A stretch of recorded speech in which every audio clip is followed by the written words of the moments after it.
예수님의 이름으로 또 환영합니다. 우리 영상으로 예배드리시는 모든 성도님들께 하나님의 은혜가 더하시기를 기도합니다.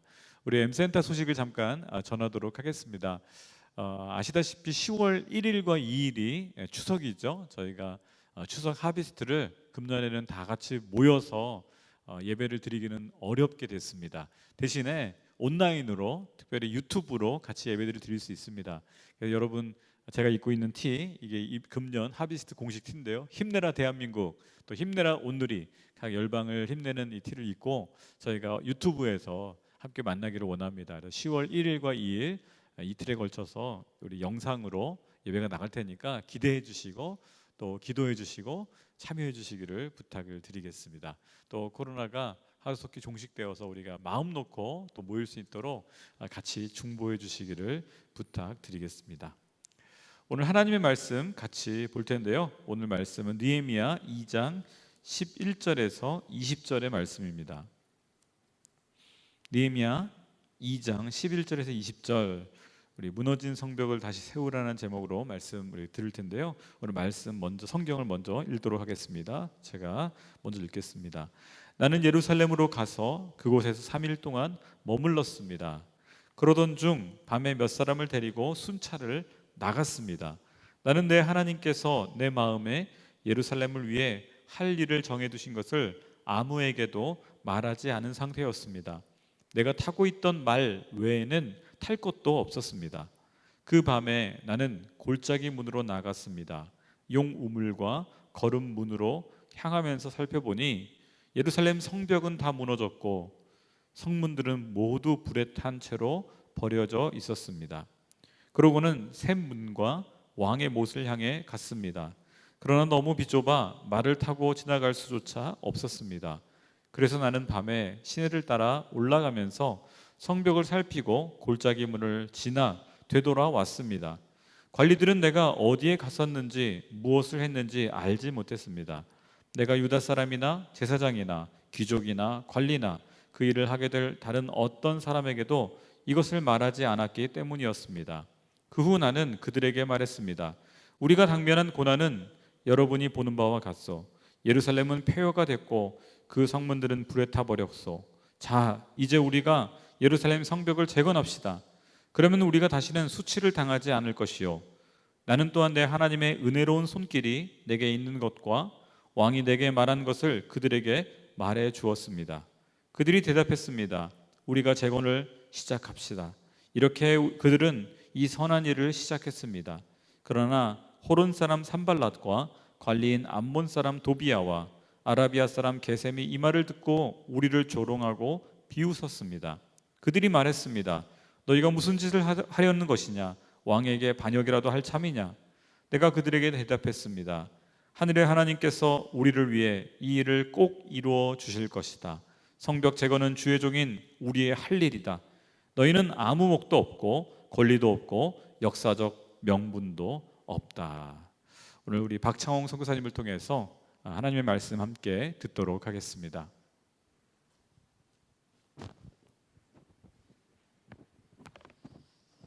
우리 잠깐 기도하겠습니다.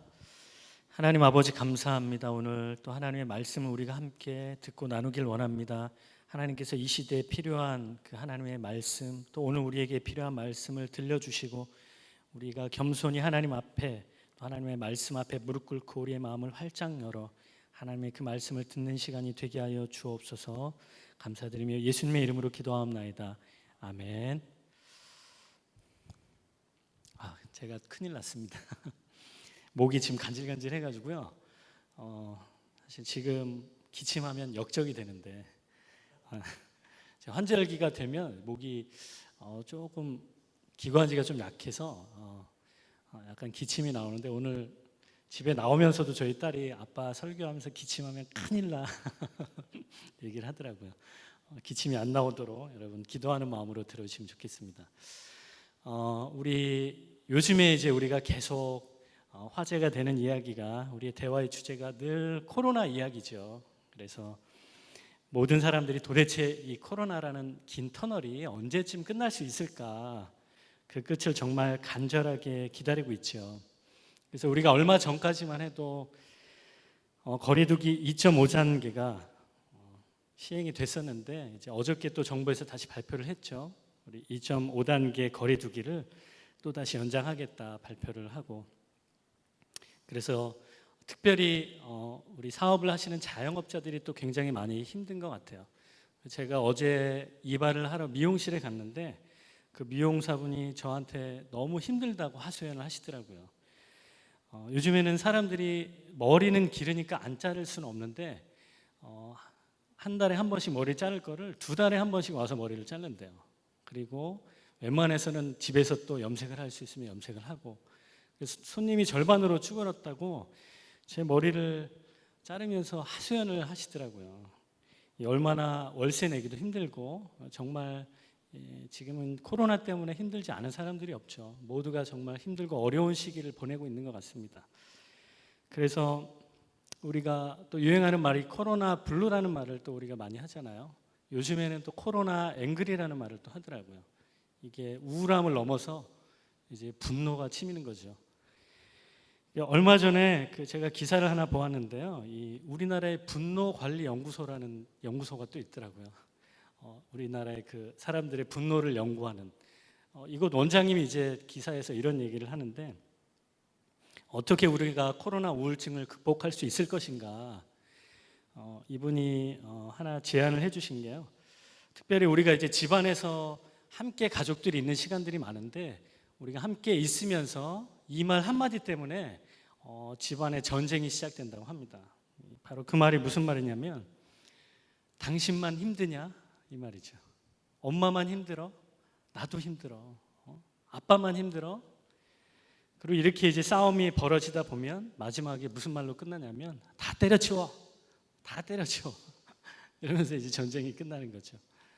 여러분 혹시 최근에 당신만 힘들어? 다 때려치워 이렇게 말하신 분들은 이렇게 우리 말을 바꾸자 하면서 제안을 해주시더라고요.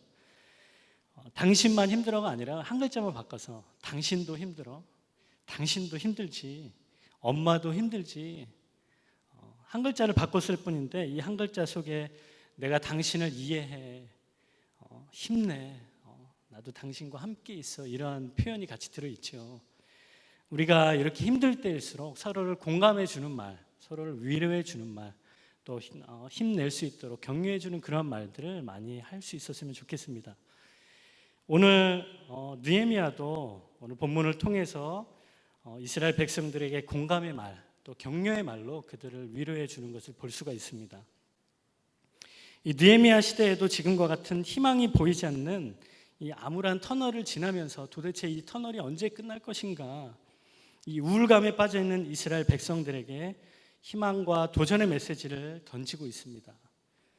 이 소망의 메시지를 통해서 오늘 우리 코로나 시대를 살고 있는 우리에게도 동일한 하나님의 격려와 은혜가 있기를 간절히 소망합니다. 보통 우리가 느헤미야를 떠올리면 이 느헤미야는 기도의 사람, 또 비전의 사람, 또 탁월한 행정가 또는 조직력을 겸비한 탁월한 리더로 우리가 생각을 하죠. 근데 저는 이 느헤미야를 생각하면 무엇보다도 정말로 하나님의 마음을 시원하게 해주었던 사람, 정말 하나님이 그 시대에 원하는 것이 무엇인지를 바로 깨닫고 하나님의 손과 발이 되어주었던 사람이 이 느헤미야가 아닐까 생각을 해봅니다. 우리는 지난주 말씀을 통해서 이 느헤미야가 아닥사스다 왕의 허락을 받아서 예루살렘으로 떠나는 그러한 배경에 대해서 함께 말씀을 살펴보았죠. 하나님께 기도하는 사람이었던 이 느헤미야가 아닥사스다 왕의 허락을 받고 또 그 친서를 가지고 예루살렘으로 향하게 됩니다. 그래서 오늘 11절 말씀이 이렇게 시작이 되죠. 11절 우리 함께 읽도록 하겠습니다. 11절 시작. 나는 예루살렘으로 가서 그곳에서 3일 동안 머물렀습니다. 드디어 느헤미야가 아주 오랜 시간을 여행을 해가지고 예루살렘에 도착을 하게 된 거죠. 제가 이 거리가 얼마나 될지 궁금해가지고 이 구글맵에서 찾아봤어요. 그래서 구글맵에서 그 당시에 출발했을 것이라고 추정을 하는 이라크의 지금의 바그다드 지역부터 해서 예루살렘까지 얼마나 거리가 될까? 구글맵에서 보니까 약 1000km가 조금 넘더라고요. 근데 어떤 사람은 1200km라고도 하고 또 어떤 분은 1600km라고도 하고 이 당시의 길이 지금과 달랐기 때문에 아마 지금 계산하는 것보다는 훨씬 더 먼 거리를 이동했을 것이라고 생각이 됩니다. 이 구글맵에 보니까 이 내비게이션 기능이 아주 잘 돼 있어서 이 걸어가면 얼마나 시간이 나오는지 또 시간이 나오잖아요. 보니까 그 거리 1000km가 넘는 그 거리가 약 한 230시간 정도 걸음을 걸어야 도달할 수 있는 거리더라고요. 계산해 보니까 최소한도 몇 달 동안은 걸어서 이동을 했을 것이다라고 짐작이 됩니다. 물론 이제 길이 지금과 달랐기 때문에 아주 많은 시간 동안 이 느헤미야가 예루살렘을 향하여 이동을 했겠죠. 오랜 시간 동안 이동을 하면서 이 느헤미야와 이 일행들은 아마 굉장히 피곤하고 지쳤을 것이라고 생각이 됩니다. 제가 얼마 전에 울산을 한번 다녀온 적이 있는데요. 여기서 내비로 찍어보니까 울산까지 한 4시간 정도가 걸리더라고요. 근데 중간에 이제 휴게소를 몇 군데 들렸다가 천천히 가니까 한 5시간 정도 운전을 제가 하고 울산을 도착을 했습니다. 그리고 한 3, 4시간 정도 제 동기를 만나서 시간을 보내고 다시 운전을 해서 집에 오니까 밤 9시가 넘은 거예요. 그날 이제 한 10시간 정도 제가 운전을 한 거죠.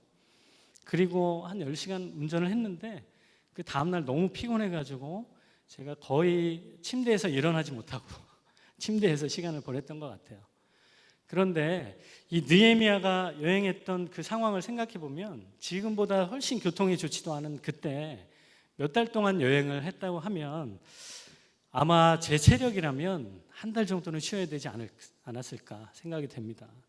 그런데 오늘 본문을 보면 느헤미야는 단 3일을 머물고 이 여독이 다 풀리기도 전에 다 일어나서 자신의 목적을 위해서 이 느헤미야가 움직이기를 시작을 하죠.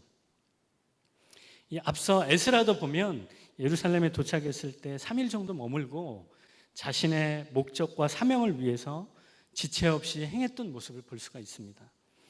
이 하나님께서 주신 그 사명과 목적이 그 마음이 얼마나 다급했던지 느헤미야는 자신의 일정에 따라서 움직이지 않고 하나님의 스케줄에 따라 움직였던 것이죠. 목적과 비전이 분명한 사람은 더 이상 지체할 여력이 없는 것입니다. 예루살렘을 향한 그 하나님의 마음을 품고 때로는 자신의 안락함과 이익을 포기하죠. 그리고 지체 없이 일어나서 하나님께서 그에게 정해두신 그 일을 위해 움직이는 것입니다. 12절 말씀을 함께 읽어볼까요? 12절 시작. 그러던 중 밤에 몇 사람을 데리고 순찰을 나갔습니다. 나는 내 하나님께서 내 마음에 예루살렘을 위해 할 일을 정해두신 것을 아무에게도 말하지 않은 상태였습니다. 내가 타고 있던 말 외에는 탈 것도 없었습니다. 드디어 이 느헤미야가 자신이 귀로만 들었던 그 예루살렘의 상황을 이제 직접 눈으로 확인할 때가 된 거예요. 이 느헤미야가 이 밖에 나가서 이 무너진 성벽을 보았을 때 이 느헤미야의 마음이 어떠했을까요? 우리가 보통 이 드라마에서 보면 이 왕이 말을 타면서 이 성벽을 거니는 모습을 우리가 한 번씩 보죠. 정말 유유히 말을 타고 거니는데 사실 지금 이 상황은 느헤미야가 그런 상황이 아니었어요. 이 무너진 성벽에 대한 비통한 마음과 이 억누를 수 없는 슬픔의 마음을 주체하지 못했을 것이라고 생각이 됩니다. 이미 느헤미야 1장 4절에서 느헤미야가 예루살렘 성벽이 무너지고 그 성문들이 다 불에 탔다는 소식을 들었을 때 이 느헤미야의 반응이 어땠습니까? 그 소식을 듣고 그만 주저앉아서 펑펑 울고 말았죠. 그리고 며칠 동안 슬픔에 잠기면서 밥도 먹지 않고 금식하면서 하나님 앞에 부르짖고 기도하였던 느헤미야의 모습이 기록이 되어 있습니다. 이 느헤미야의 모습을 생각해 본다면 이 성벽을 직접 눈으로 보았을 때 이 느헤미야가 얼마나 슬픈 마음을 가지고 정말 탄식하는 마음을 가지고 이 성벽을 바라보았을까 상상이 되죠. 근데 본문에 보면 이런 표현이 나옵니다. 내 하나님께서 내 마음에 예루살렘을 위해 할 일을 정해두신 것을 아무에게도 말하지 않은 상태였다. 그 마음에 분명히 하나님께서 주신 비전이 있고 열망이 크면 클수록 많은 사람들에게 더 많이 이야기했을 것 같은데 이 느헤미야는 아무 말도 하지 않았다고 기록을 하고 있죠. 사실 하나님께서 주신 사명과 비전은 내가 품은 것이 아닙니다. 하나님께서 주신 것이고 그것은 하나님으로부터 온 것이죠. 그분이 알게 해주신 것이 바로 하나님의 비전입니다. 그래서 나의 계획과 뜻에 앞서서 하나님의 비전을 내 마음에 품는 것이죠. 느헤미야는 그것을 하나님께서 내 마음에 정해두신 것이라고 그렇게 표현을 하였습니다. 마치 못으로 박아놓은 듯이 움직이지 않고 흔들리지 않는 것, 뽑히지 않는 것, 그 확고한 비전이 느헤미야에게 있었던 것이죠. 하나님께서는 느헤미야에게 주신 것처럼 저와 여러분에게도 그런 동일한 비전과 사명을 주셨다고 생각합니다. 저는 한 번씩 집에 있는 파송패를 들여다보는데요. 참 교회에서 파송패를 너무 멋지게 잘 만들어 주셔가지고 파송패가 정말 크게 만들어져 있어요. 한 A4 용지보다 조금 작게 크게 파송패를 만들어 놓았는데 제가 한 번씩 이 파송패를 보면서 이 파송패에 쓰여져 있는 그 글을 한 번씩 봅니다.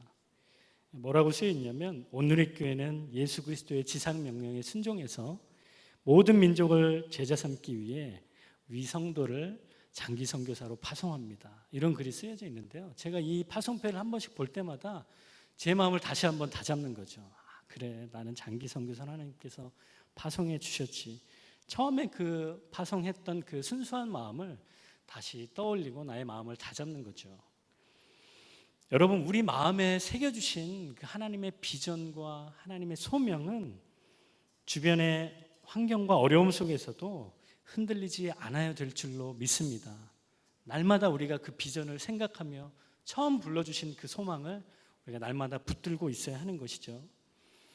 그런데 느헤미야는 그 마음에 주신 하나님의 뜻과 비전을 아무에게도 이야기하지 않은 것이죠. 뒤에 16절에도 보면 이 느헤미야가 아무에게도 이야기하지 않았다. 또 한 번 언급이 되는데요. 심지어는 나와 함께 일할 사람들, 나와 함께 이 성벽을 재건할 사람들에게도 내가 무엇을 할지 이야기를 하지 않았다고 합니다. 왜 느헤미야는 이토록 중요한 일을 주변 사람들에게 이야기를 하지 않았을까요? 사실 하나님의 일은 하나님과 의논을 하는 것이죠. 끊임없이 내게 주신 비전과 뜻을 그것을 주신 하나님께 묻고 하나님께 그것을 듣는 것입니다. 하나님 도대체 어떻게 해야 되죠? 다른 사람에게 이야기하는 것이 아니라 하나님께 그것을 묻고 하나님께 그것을 들어야 하는 것입니다. 마치 12절의 이 구절의 말씀을 읽으면 이런 게 상상이 되죠. 거사를 앞둔 이 장수의 비장함과 무게감이 느껴지지 않습니까? 뭔가 큰 일을 앞두고서 묵묵하게 그것을 생각하며 마음으로 담고 있다가 그것을 터뜨릴 그때를 기다리고 있는 것이죠. 이 상황의 반대 상황이 우리가 잘 아는 시편 1편에 기록이 되어 있습니다. 시편 1편에서 이 악인에 대해서 묘사를 하기를 마치 바람에 나는 겨와 같다 그렇게 표현을 하고 있죠. 이 겨가 한없이 가벼운 것인데 바람이 불면 정말 힘없이 날아가는 것이 그것이 바로 바람에 나는 겨죠. 그런데 오늘 이 느헤미야에게는 그런 가벼움이 느껴지지 않습니다. 정말로 하나님께서 주신 그 큰 비전과 소명을 마음에 품고 정말로 비장한 마음으로 비장한 각오로 그때를 기다리고 있는 것이죠. 우리 13절 말씀을 함께 읽어볼까요? 13절 시작. 그 밤에 나는 골짜기 문으로 나갔습니다. 용 우물과 거름문으로 향하면서 살펴보니 예루살렘 성벽은 다 무너졌고 성문들은 모두 불에 탄 채로 버려져 있었습니다. 당시 예루살렘 성벽의 모양이 복원된 그 지도의 모양을 보니까 마치 그 주걱 모양처럼 생겼더라고요. 위에가 약간 넓적하면서 네모난 모양처럼 생겼고 밑에가 손잡이처럼 이렇게 볼록 나와 있는 그러한 모습이 당시 예루살렘 성벽의 모습인데 이 느헤미야가 지금 예루살렘이 처한 이 상황에 대해서 정확히 진단하기 위해서 이 예루살렘의 무너진 성벽을 한 바퀴 쭉 돌아보기로 한 것이죠. 그래서 그 밤에 말을 타고 몇 사람들과 함께 예루살렘 성벽을 보기 위해서 나섰습니다. 처음 13절에 이 느헤미야가 처음 나왔던 문이 골짜기 문이라고 하는 곳이죠. 이 골짜기 문은 이 주걱처럼 생긴 위와 이 손잡이가 만나는 부분의 왼쪽 거기에서 나와가지고 이제 밑에로부터 한 바퀴를 쭉 돌면서 올라가는 겁니다. 골짜기 문으로 처음에 나와가지고 그 다음에 아래로 내려와서 용 우물을 지나서 그리고 이 주걱 손잡이 맨 아래 부분 거름의 문으로 향해서 살펴본 것이죠. 느헤미야가 살펴보니까 이 성벽들이 다 정말 끔찍하게 무너져 있는 거예요. 이 성문들이 다 불에 탄 채로 버려져 있는 것이죠. 정말 말할 수 없는 안타까움에 탄식하면서 어쩌면 슬픔의 눈물을 흘리면서 이 무너진 성벽을 광경을 바라보았을 것입니다. 이 버려진 성벽 그리고 누구 하나 돌아보지 않는 이 무너지고 불에 타버린 성벽을 보면서 과연 하나님의 마음이 어떠셨을까요? 또 그 하나님의 마음을 헤아리기 위해서 이 수백 킬로 예루살렘으로 한 걸음에 달려왔던 이 느헤미야의 마음이 어떠했을까요? 사실 우리는 지금 비슷한 상황을 목도하고 있습니다. 마치 하나님의 이름이 땅바닥에 떨어지고 또 조롱받고 처참히 신뢰가 깨어져 버린 이 땅의 교회들을 우리는 지금 바라보고 있죠. 그러니까 하나님의 이름이 떨어져 있는 이 상황을 보면서 이 느헤미야가 느꼈던 그런 고통과 비통함이 함께 느껴지는 것입니다. 여러분, 무너져버린 그 성벽에 대한 안타까움이 우리에게 있습니까? 정말로 하나님의 이름이 떨어져 버린 것 같은 그러한 지금의 현실을 보면서 여러분, 우리 마음 가운데 정말로 안타까움이 있습니까? 느헤미야는 오늘 그러한 마음과 심정으로 이 무너진 성벽을 보고 있는 것입니다. 우리 14절 말씀, 14절, 15절 말씀을 함께 또 읽어보겠습니다. 14절, 15절 시작. 그러고는 샘문과 왕의 못을 향해 갔습니다. 그러나 너무 비좁아 말을 타고 지나갈 수조차 없었습니다. 그래서 나는 밤에 시내를 따라 올라가면서 성벽을 살피고 골짜기 문을 지나 되돌아왔습니다.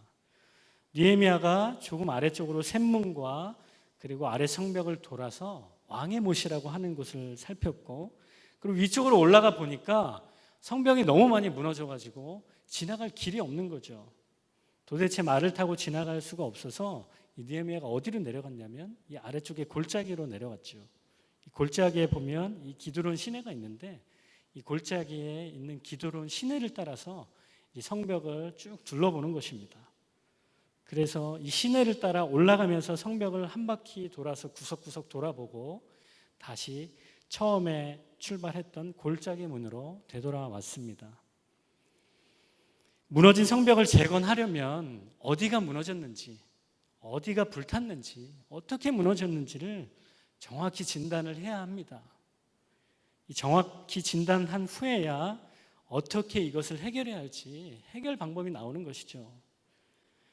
지금 우리는 코로나라는 전 국가적인 또 전 세계적인 재앙을 맞닥뜨리고 오히려 교회가 그 바이러스의 진원지가 된 것처럼 그런 안타까운 상황 가운데 놓여 있습니다. 이런 상황 가운데 우리는 멈추어 서야 합니다.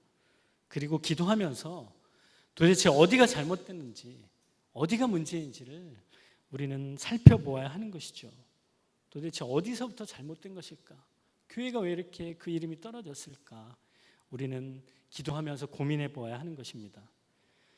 우리 16절, 17절 함께 또 읽어보겠습니다. 시작. 관리들은 내가 어디에 갔는지 무엇을 했는지 알지 못했습니다. 내가 유대 사람이나 제사장이나 귀족이나 관리나 그 일을 하게 될 다른 어떤 사람에게도 이것을 말하지 않았기 때문이었습니다. 그 후 나는 그들에게 말했습니다. 우리가 당면한 고난은 여러분이 보는 바와 같소. 예루살렘은 폐허가 됐고 그 성문들은 불에 타버렸소. 자, 이제 우리가 예루살렘 성벽을 재건합시다. 그러면 우리가 다시는 수치를 당하지 않을 것이요. 이 느헤미야는 12절에서처럼 자신이 어디에 갔는지 무엇을 했는지 이야기를 하지 않았죠. 심지어는 함께 성벽을 재건할 사람들에게도 아무 말도 하지 않았다. 이렇게 기록이 되어 있습니다. 그런데 17절에 보면 그 후 그들에게 드디어 입을 열어서 얘기를 하죠. 마치 궁수가 활 시위를 당겨서 목표물을 겨냥하고 숨을 죽여서 이 활 시위를 당기고 있다가 때가 되었을 때 활 시위를 놓는 것과 같은 그런 상황입니다. 힘을 아끼고 집중했다가 입을 열어야 할 때가 되었을 때 느헤미야가 드디어 입을 열지요. 우리는 사실 말이 많으면 실수가 많은 법입니다. 정말 이 얘기는 하지 말았어야 되는데, 그렇게 후회할 때가 얼마나 많은지 모릅니다. 그런데 느헤미야는 말을 아꼈죠. 그리고 드디어 때가 되어서 입을 열었습니다. 우리가 당면한 고난은 여러분이 보는 바와 같습니다. 여러분이 보는 바와 같다. 사실 이 비참한 상황을 모두가 알고 있었죠. 사실 모르는 바가 아니었습니다. 지금 이스라엘의 큰 문제는 무엇이냐면 이 성벽이 회파된 그 상황을 모르는 것이 문제가 아니라 어쩌면 다시 일어설 수 없다는 그러한 실패감, 패배의식, 이 자신감의 부족이었던 것이죠. 이미 140년 동안 이 예루살렘 성벽이 오랫동안 파괴된 채로 복구되지 않았고, 심지어는 여러 번의 시도가 있었지만 결국은 이 성벽이 재건되지 못했던 것입니다. 그래서 이 유다 사람들, 이스라엘 백성들에게는 그런 마음이 있었죠. 이 성벽이 다시 세워질 수 있을까? 이 성벽이 다시 재건될 수 있을까? 너무 오랫동안 무너져 있는 이 성벽이 과연 다시 세워질 수 있을까 하는 그러한 의심의 마음이 그들 가운데 있었을 것입니다. 그리고 그들 가운데 패배의식과 실패감이 그들 마음을 사로잡고 있었을 것이죠. 이 무너진 성벽의 회복보다도 먼저 무너진 마음의 회복과 그리고 믿음의 회복이 필요했던 것입니다. 느헤미야가 또 이렇게 이야기를 하죠. 예루살렘은 폐허가 됐고 그 성문들은 불에 타버렸습니다. 마치 이 모습은 대문이 활짝 열려 있는 것 같은 그러한 모습입니다.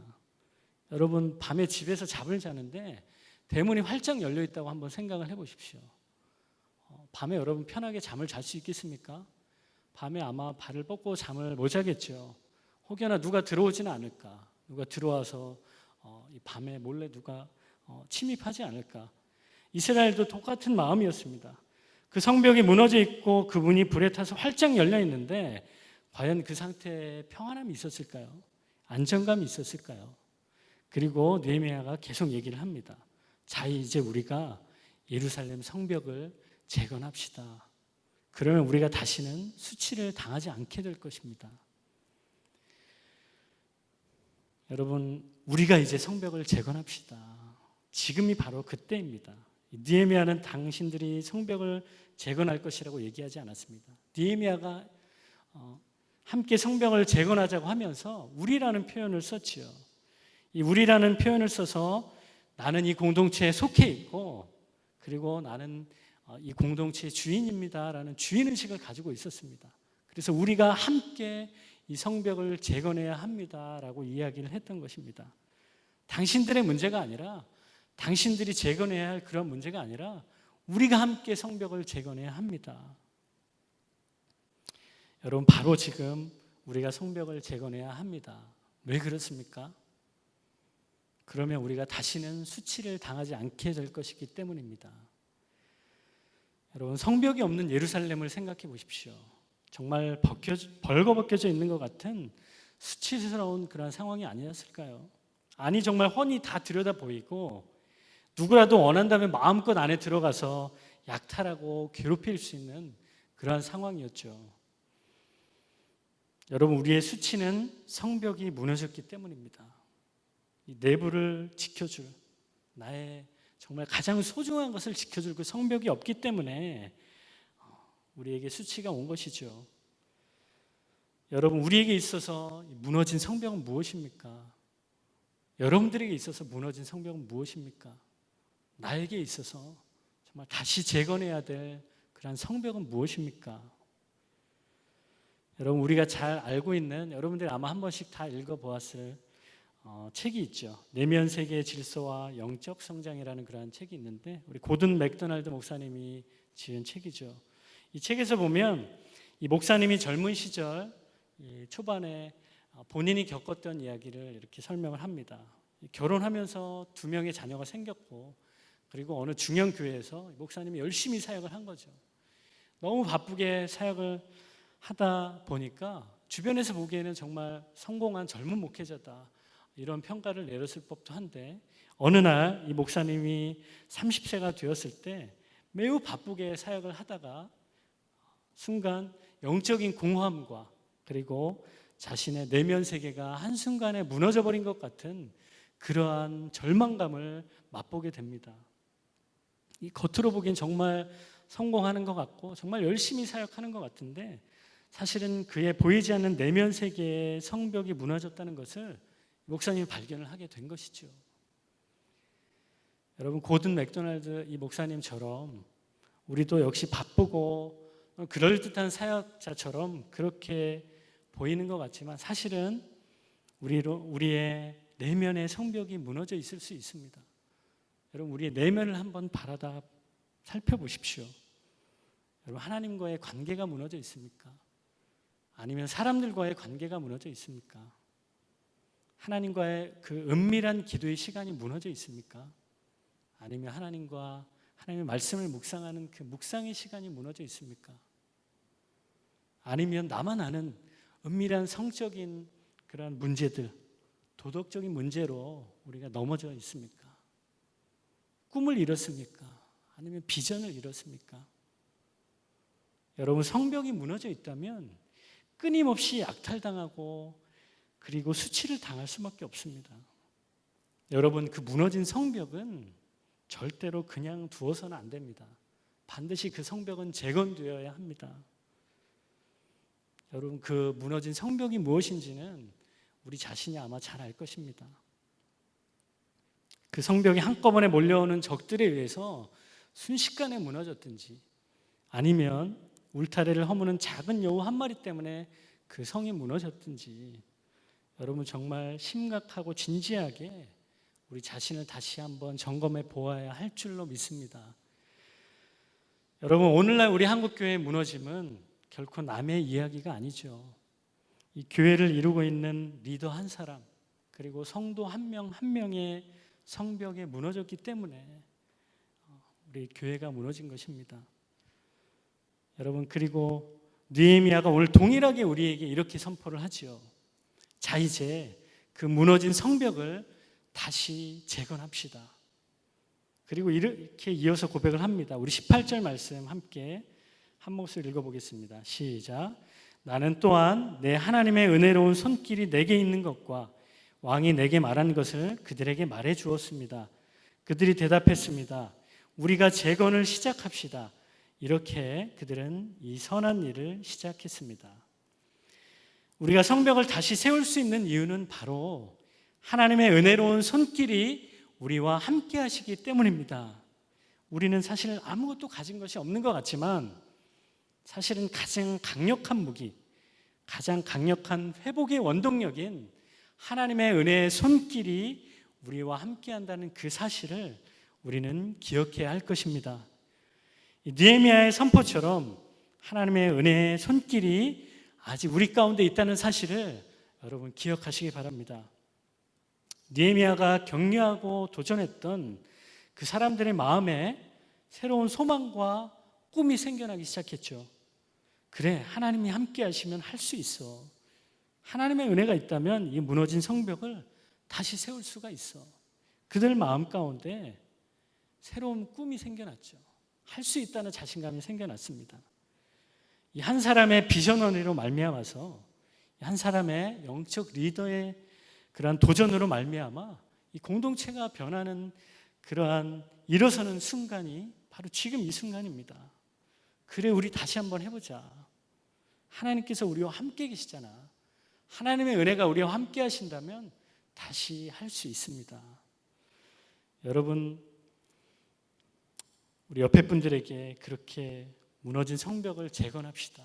소망을 주고 도전을 주고 꿈을 주는 그러한 비저너리가 되시기를 간절히 소원합니다. 그런데 우리가 재건을 시작하자라고 했을 때 그들 중에 더 이상 누구도 구경꾼은 없었죠. 모두가 하나님이 하실 일에 소망을 가지고 믿음으로 그분의 하실 일을 기대하며 움직이기 시작한 것입니다. 여러분, 우리에게 있는 버려진 것 같은 그 성벽을 다시 세우시길 바랍니다.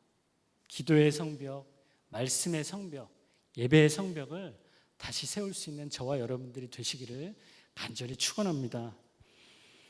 여러분, 그런데 이렇게 다시 일어나고 시작하는 그때 그것을 방해하는 세력이 있기 마련이죠. 우리 19절 말씀 함께 읽어보겠습니다. 19절 시작. 그러나 호론 사람 산발락과 관리인 암몬 사람 도비야와 아라비아 사람 게셈이 이 말을 듣고 우리를 조롱하고 비웃었습니다.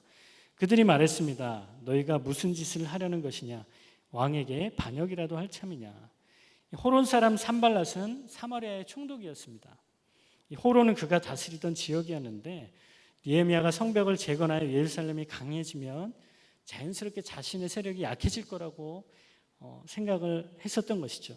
그래서 어떻게든 이 느헤미야의 성벽 재건을 막으려고 했던 것입니다.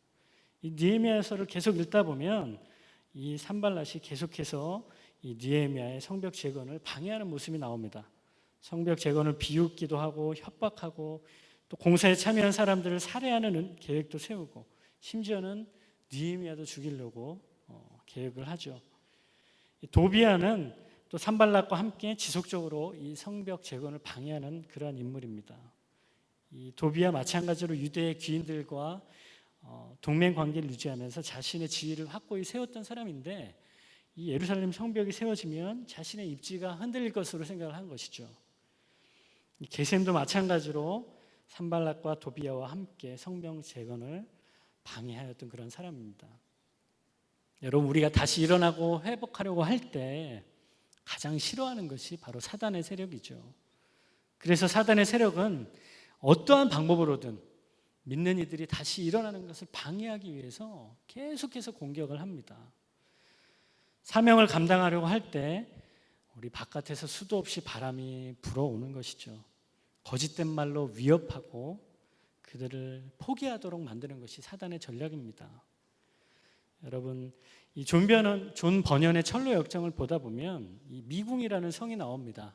이 아름다운 성에 이 크리스찬이 계속 가다가 이 미궁이라는 성에 도달하려고 하는데 그곳에 사자 2마리가 있죠.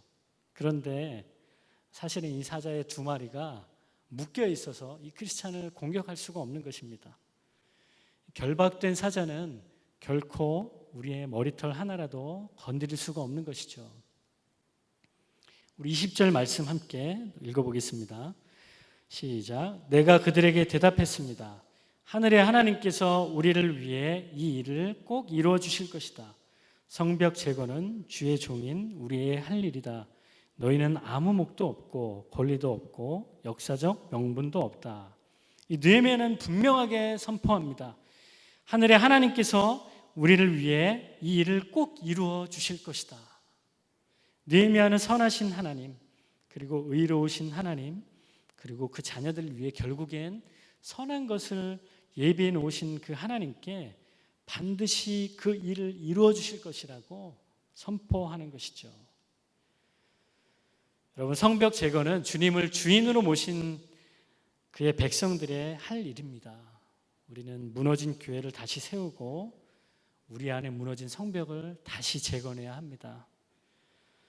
위기의 폭풍이 지나갈 그때가 바로 하나님을 다시 만날 때임을 우리는 기억해야 할 것입니다. 우리가 계속 지난 몇 주 동안 성경 쓰기를 했는데요. 제가 성경 쓰기 하면서 뚜껑이 열린다라는 이야기를 하잖아요. 도대체 뚜껑이 열리는 게 어떤 걸까? 제가 같은 장을 한 3번 정도 반복해서 써보니까 뚜껑이 열리는 게 이런 거구나 느낌이 오더라고요. 정말 막 씩씩거리면서 성경을 쓰는데 그런데 또 놀라운 경험을 하나 했어요. 제가 이제 썼던 본문이 창세기 그 뒷부분 야곱의 이야기를 써 내려가면서 마치 제가 썼던 이 성경 본문이 이 야곱의 스토리가 이 슬로우 모션처럼 막 다가오는 느낌이 드는 거예요. 성경을 이제 한 글자 한 글자 적으면서 이 사건이 굉장히 느리게 지나가는 거죠. 사건이 슬로우 모션처럼 다가오면서 너무 이 야곱의 그런 상황에 막 몰입이 되는 것을 느꼈습니다. 이 창세기 31장에 보면 이 야곱이 삼촌 라반에게 도망치는 그런 장면이 나오죠. 그리고 하나님의 이 라반이 야곱을 잡으려고 7일 동안을 쫓아가서 결국은 이 야곱을 잡게 되죠. 근데 하나님의 도우심으로 우여곡절 끝에 이 라반이 다시 돌아가고 이제 살았구나 생각했을 그때 또 놀라운 소식을 듣게 되죠. 바로 형 에서가 400명의 사람들을 거느리고 앞에서 온다는 소식을 듣게 된 겁니다. 이 야곱의 심정이 어떠했을까요? 그때 정말 이제 나는 다 죽었구나. 겨우 뒤에서 쫓아오는 삼촌 라반이 돌아가고 나니까 이제 400명이나 되는 나를 죽이려고 하는 우리 형이 형의 그 거느리는 400명으로 인해서 이제 나는 뼈도 못 추리겠구나. 야곱은 정말로 모든 것을 다 포기했을 그때 그날 밤에 하나님을 만나게 되죠. 짧은 시간이지만 이 야곱에게는 정말 얼마나 긴 시간이었을까가 상상이 됩니다. 그러면서 야곱이 이렇게 고백을 합니다. 창세기 32장 30절에 보니까 야곱이 그곳을 브니엘이라 부르고는 말했습니다. 내가 하나님을 대면에서 보았는데도 내 생명이 보존됐구나. 이 앞뒤가 막혀져 있는 그곳에서 하나님을 대면하여 보는 놀라운 경험을 하게 된 것이죠. 무너져 내린 성벽 가운데서 하나님께서 함께 하시는 은혜의 손길을 경험하게 되는 것입니다. 여러분, 이제 믿음으로 우리가 다시 시작해야 할 때입니다. 우리의 무너진 영역들, 하나님과의 관계, 그리고 잃어버렸던 기도의 재단, 또 잃어버렸던 비전과 사명을 다시 세우십시오. 그리고 하나님의 그 은혜의 손길이 그 일을 다시 시작하는 저와 여러분들에게 함께 하실 것을 여러분 믿으시길 바랍니다. 그 믿음을 붙들고 승리하며 나아가는 저와 여러분들이 되기를 간절히 축원합니다. 우리 시간 함께 기도하겠습니다. 하나님 아버지 감사합니다. 하나님 오늘 느헤미야의 이 말씀을 통해서 하나님 우리에게 다시 한번 도전의 말씀을 주고 계십니다. 하나님 우리에게 무너진 성벽이 무엇인지 하나님 우리 자신을 다시 한번 돌아볼 수 있도록 도와주시고 하나님 앞에서 무너진 우리의 기도의 제단들, 우리 예배의 제단들, 하나님과의 관계, 사람과의 관계, 하나님 잃어버렸던 비전과 소명들 하나님 다시 한번 세울 수 있도록 우리에게 힘과 은혜를 더하여 주시옵소서.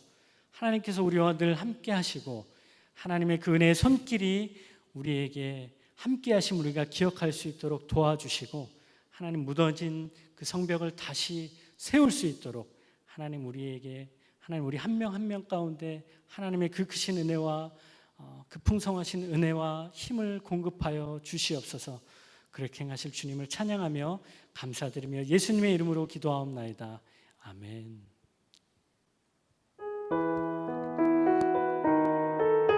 우리 자리에서 일어나셔서 준비한 예물을 주님께 올려드리겠습니다.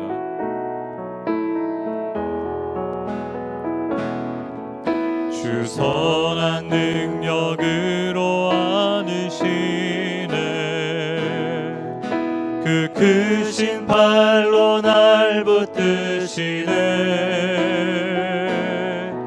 절망 속에도 흔들리지 않고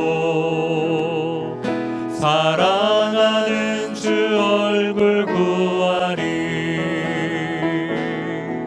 주님이 마신 고난에 쓴 자는 우리도 감사하며 받으리 주님의 남은 고난 채워가며 예수와 복음 위에 살리라 선한 능력으로 일어서리 주만을 지하리 믿음으로 우리 고대 안에 주 오실 그날 영광의 새날을 맞이하리 선한 능력으로 일어서리 주만을 지하리 믿음으로 우리 고대 안에 주 오실 그날 승리의 새날을 맞이하리. 하나님의 선한 손길이 우리와 함께하여 주시기를 간구합니다. 그리하여 우리 삶의 무너진 영역들 회복케 하여 주옵소서. 우리 한국교회의 무너진 성벽이 다시 한번 재건될 수 있는 기회를 허락하여 주옵소서. 이 대한민국의 무너진 영역들이 주의 말씀으로, 주의 기도로, 주여 성령으로 회복되어지게 하여 주옵소서.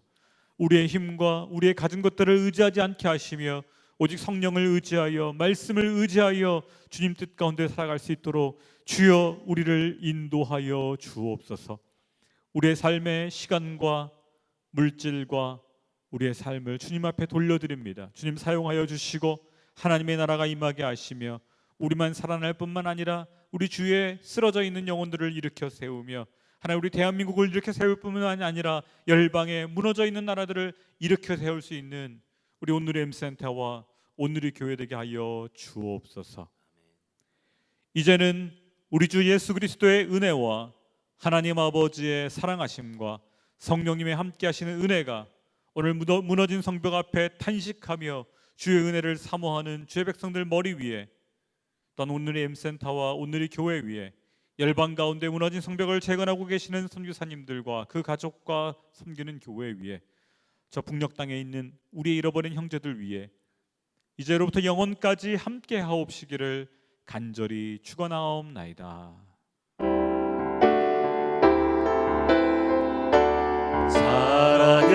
살아계신 주 나의 참된 소망 걱정 근심 전혀 없네. 사랑의 주내 갈 길 인도하니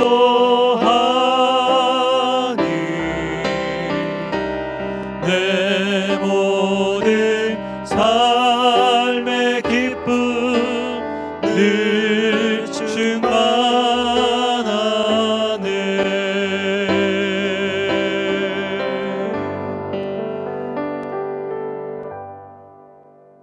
예배를 마쳤습니다.